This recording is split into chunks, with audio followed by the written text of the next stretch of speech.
Terima kasih Anda masih bersama kami. Bagi Anda yang baru saja bergabung, kami hadirkan kembali 3 berita utama hari ini. Gubernur Ganjar Pranowo berterima kasih kepada Partai Solidaritas Indonesia (PSI) karena mendeklarasikan dirinya sebagai calon presiden 2024 mendatang.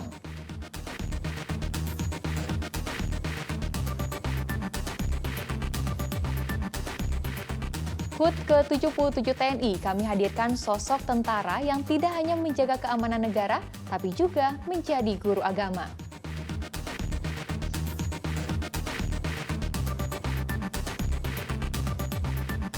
Peci belangkon batik, inovasi peci yang memadukan motif batik dan bentuk menyerupai belangkon.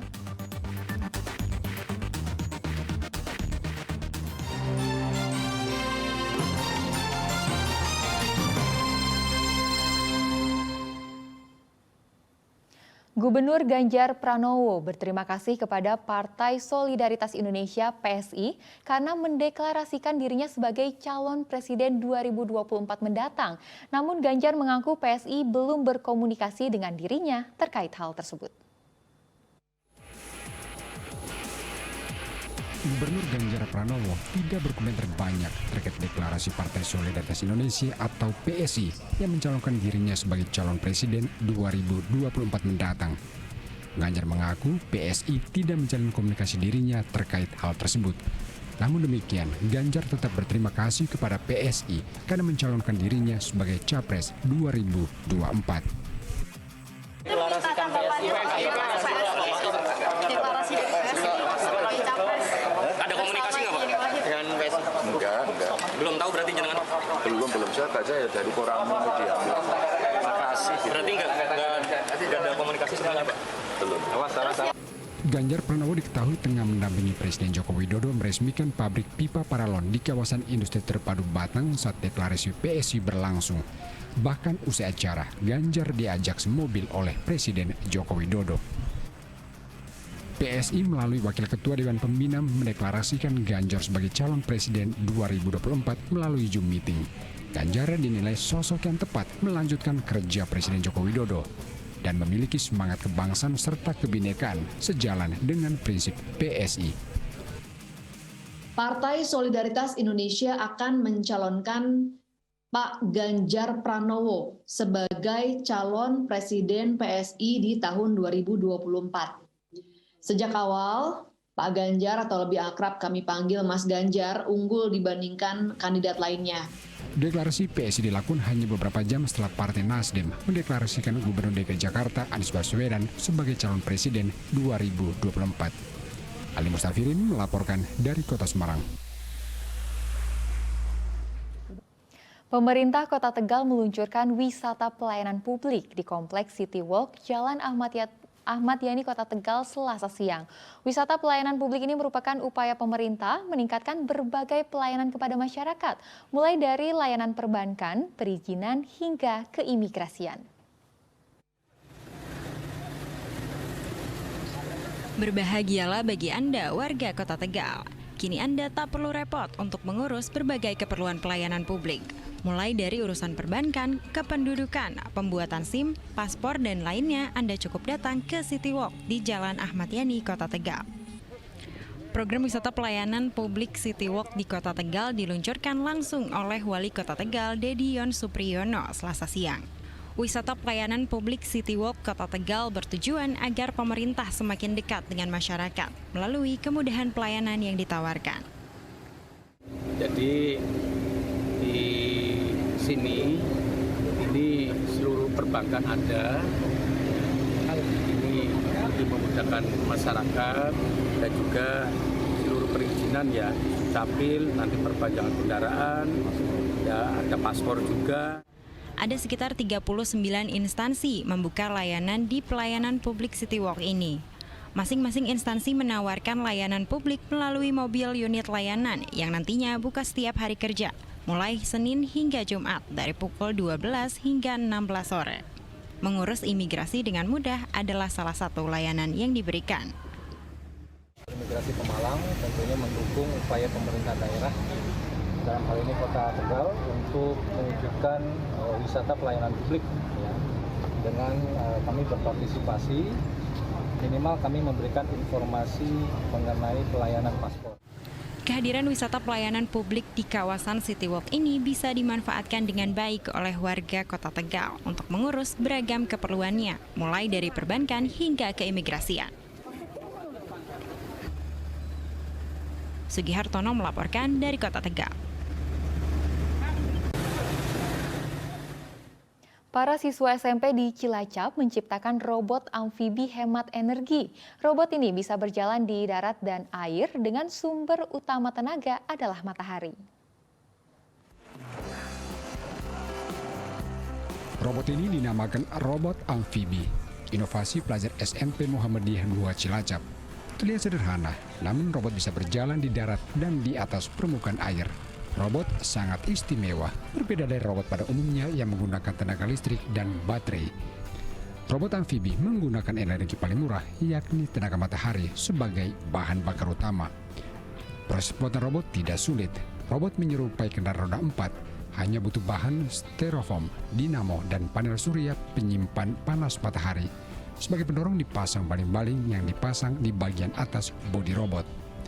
Robot amfibi menjadi cara sederhana para siswa untuk menghemat energi di tengah mahalnya bahan bakar. Apalagi robot sangat ramah lingkungan. Karena sinar matahari itu sumber daya alam yang murah. Maka kita manfaatkan untuk membuat robot ini dan sinar mataharinya kita simpan di solar cell. Terus untuk menjalankan itu ya? Iya, untuk menjalankan robot ini. Itu caranya. Itu murah emang ya? Iya. Tenaganya. Karena kita tidak menggunakan baterai atau listrik atau kita mungkin dicas atau tidak. Karena kita menggunakan sinar matahari untuk menggerakkan robot. Alhamdulillah kita memberi ruang, memberi gerak sehingga muncul inovasi kreativitas anak untuk menciptakan, mengaplikasikan ilmunya, menghasilkan robot amfibi yang bisa bergerak di darat dan di air. Kenapa Pak pakai solar cell itu tenaga matahari, apa sih Pak tujuannya? Karena solar cell itu merubah energi cahaya menjadi energi gerak di sini. Robot akan terus dikembangkan dengan membuat kembali yang lebih besar dan bisa digunakan sesuai kebutuhan masyarakat. Mardianto melaporkan dari Kabupaten Cilacap. Untuk menjadikan peci dan blangkon dipakai jadi satu dalam segala acara, seorang warga Tengaran Kabupaten Semarang menciptakan peci blangkon batik dengan model baru yang bisa dipakai segala acara dan bisa diatur sesuai ukuran kepala.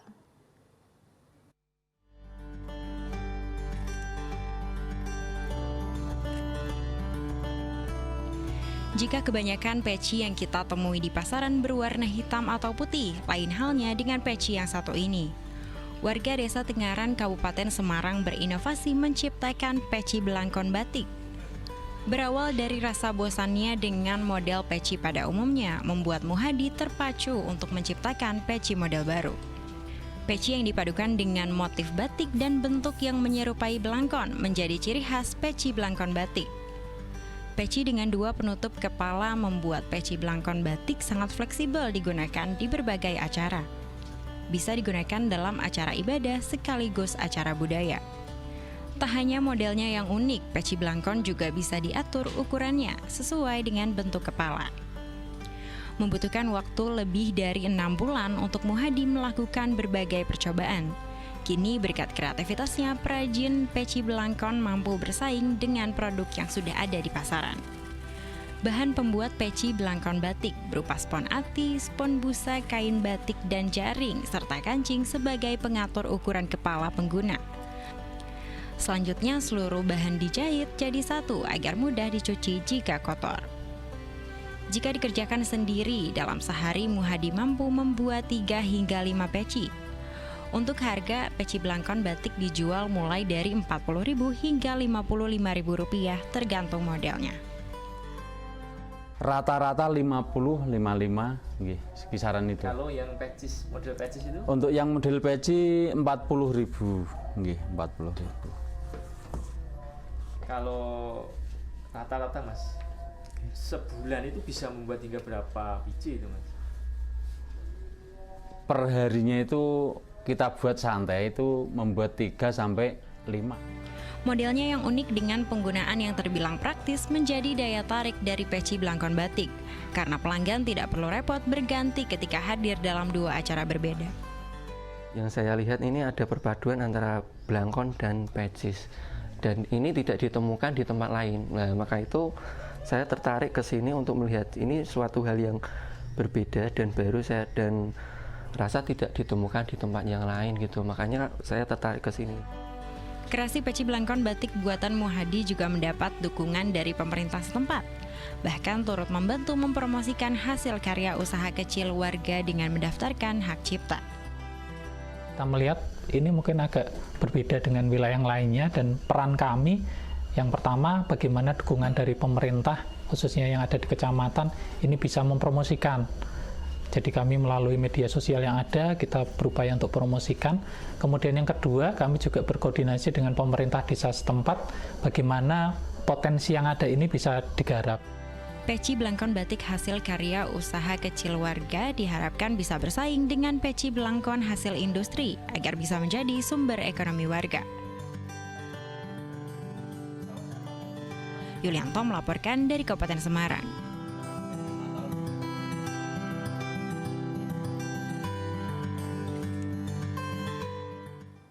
Di Kabupaten Grobogan, seorang anggota Koramil Tegowano berprofesi sebagai guru agama. Ternyata selain mengabdikan diri untuk pertahanan dan keamanan negara, ia juga mengabdikan diri untuk dunia pendidikan agama.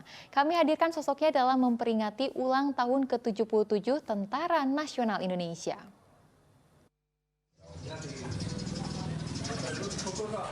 Dengan penuh semangat, setiap pagi Sertuyoto berangkat kerja ke Koramil 12 Tegowanu, Kabupaten Grobogan. Selesai bekerja, seragam lorengnya berganti dengan baju koko dan sarung. Baretnya juga berganti dengan kopiah, layaknya guru madrasah. Ternyata ia hendak mengajar ilmu fikih di 2 madrasah dekat rumahnya. Bagi Sertuyoto, ilmu tak boleh dipendam sendiri, karena berbagi ilmu tak akan mengurangi kecerdasan seseorang. Tingginya motivasi serta dukungan dari rekan-rekan TNI membuatnya mantap mengajarkan ilmu agama yang dipelajarinya saat mondok di pesantren pada 1992 silam. Kalau ada jam, saya izin sama Komandan Koramil untuk menyela waktu 1 jam.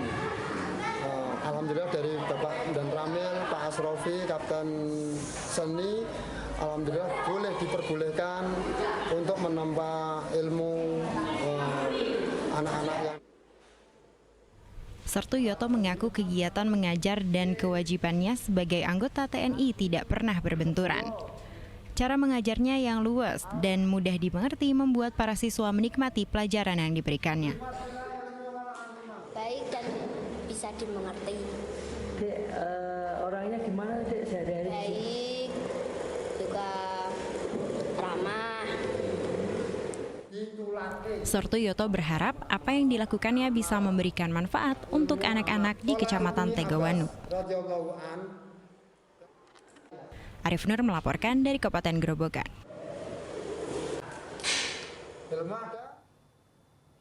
Dan informasi tadi mengakhiri jumpa kita hari ini. Atas nama rekan yang bertugas, saya Tia Anissa mengucapkan terima kasih atas kebersamaan Anda. Selamat beraktivitas dan sampai jumpa.